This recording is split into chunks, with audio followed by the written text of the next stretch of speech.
And good afternoon to y'all, and I want to thank everybody for being here and welcome everyone to my first roundtable as chair of the Delivering on Government Efficiency Subcommittee, and I intend to do all I can with the gavel to rein in the spiraling deficit and $39 trillion in debt that threatens the fabric of our great nation. This issue impacts all Americans, Republicans and Democrats alike, and I met recently with Ms. Stansberry, and she and I agreed that there are topics of bipartisan interest affecting this nation's fiscal future that this subcommittee can take up. And that includes today's topic with the vast swaths of duplication and overlap among federal programs and activities. Today's roundtable is a little different from typical hearings and will be more informal. We will not keep time, and I will not be recognizing members to speak as we typically do with hearings. And I hope this is an informal yet informative conversation between the members of our subcommittee and the subject matter experts with us today, which y'all are. And I hope all of my colleagues feel empowered to ask questions along the way. In recent decades, as federal spending has grown to $7 trillion annually, federal agencies and programs have spiraled out of control. There's no official count of federal agencies, but more than 400 are listed in the Federal Register. And a number of federal financial assistance programs rose from just over 1,000 in 1970 to more than 2,400 in 2023. In 2010, a bill hiking the debt limit, Congress did something useful. It asked our legislative branch's auditing agency, the Government Accounting Office, the GAO. We don't do initials in my office. It confuses me. So TVA, IRS, I know what those stand for, but the rest get me a little, I try to enunciate the titles. And with reporting annually on duplication across the federal government and recommending what to do about it. Since that time, though, the Government Accounting Office has chronicled a vast web of duplicative, overlapping, and fragmented federal government agencies. The Government Accounting Office has evaluated the extent of duplication in program areas ranging from social welfare to STEM education. We've all heard about massive fraud taking place across welfare programs in Minnesota and elsewhere. In fact, the GAO has estimated that the federal government loses up to $500 billion annually due to fraud.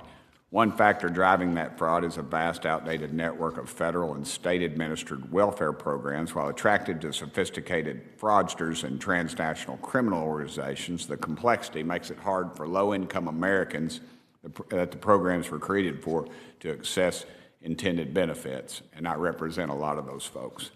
One of our guests today provided us this graphic showing the complex machine that is our federal welfare system. Looks like somebody just took a shotgun and blasted it with different colors is what it looks like to me. And how is the average American supposed to navigate this system when they have responsibilities to their families? The GAO has recommended remedial actions that Congress and the executive branch could take to address duplication, streamline government, and save hundreds of billions of dollars. And today we will discuss those recommendations as well as others from our guests. At the end of today's hearing, I'm introducing the Duplication Scoring Act, because that kind of ticks me off. It's not in my notes, but it ticks me off when we have these dadgum committees and we're going to write somebody a tough letter and do all this, that, and we don't ever propose any dadgum legislation. And to me, that's just a waste of time. We're just doing it for clickbait, we're doing it for show, and we're going to get down to work. And that's probably why there's not any media in here, because we're not screaming at each other. It doesn't give them anything. She and I come from different backgrounds, we got different beliefs, but dadgummit, we know that if we can save dollars, we can get that money to folks that really need it. And I've lost my place. I'm also working with the Office of Management and Budget on legislation to make it easier to identify and rescind duplicative programs, and I'm now pleased to introduce our roundtable guests. First, we have, I'm going to get the name right, Oris Williams Brown. Right on. Well, Burchett, nobody gets that right, so there you go. Ms. Brown is the acting Comptroller General of the U.S. Government Accountability Office. She has led the GAO since Jean Darrow retired from the CG role late last year. So thank you, ma'am. Thank you for being here. My mama would, if she were here, she'd hug your neck. She liked seeing women in powerful positions. So that's great, because she was very powerful in my life. Next, we have Paul Winfrey, Mr. Winfrey is the president and CEO of the Economic Policy Innovation Center. He was deputy assistant to the president for domestic policy and deputy director of the Domestic Policy Council at the White House. Mr. Winfrey, thank you, brother. It's a pleasure. Next, we have Matt Weidinger. Did I get it? All right, Matt. Thanks, brother.